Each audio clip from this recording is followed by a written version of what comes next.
নিয়ে তাদের কোনো দ্বিধা নেই। খালেদা জিয়াকে নয়, আমাদের ইলিয়াসের এমপিকে খুঁজে পাই না, আমাদের কালুকে খুঁজে পাই না, মেহেদিকে এবং সেন্টুকে তারা পরিষ্কার আমাদের অনেক অনেক অনেক যুবক ছাত্র হারিয়ে গেছে এই শেখ হাসিনার যুদ্ধ করতে গিয়ে। আজকে দেখেন তারা কলকাতায় তাদের সাইনবোর্ড লাগিয়েছে।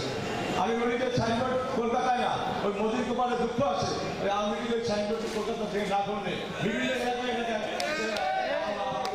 শুরু করে বানানো সবাই। তো আমরা ৭৫-এর কথা বলতে গিয়েই বলি, ৭৫-এর ৭ই নভেম্বর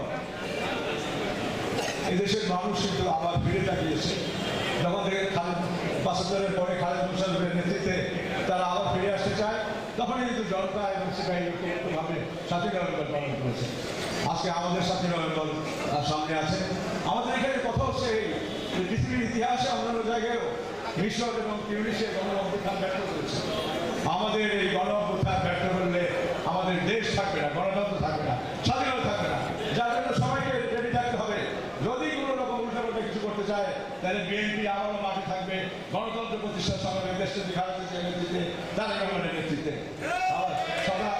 আজকে যাদের সিল আছে মানুষের সামনে, যে বড় কথা বলতে পারে না, এখন তাহলে তার সাথে ঘটনায় তারা মাপ চায় না। এবং অন্যান্য জায়গায় আছে বিএনপি একটি চকচকে পার্টি। বিএনপি গণতন্ত্রের পক্ষে জিয়াউর রহমান, বহুদলীয় গণতন্ত্র, খালেদা জিয়া পার্লামেন্টের পার্টি, পার্লামেন্টের গণতন্ত্র। এছাড়া কোনো একটি দল আজকে যারা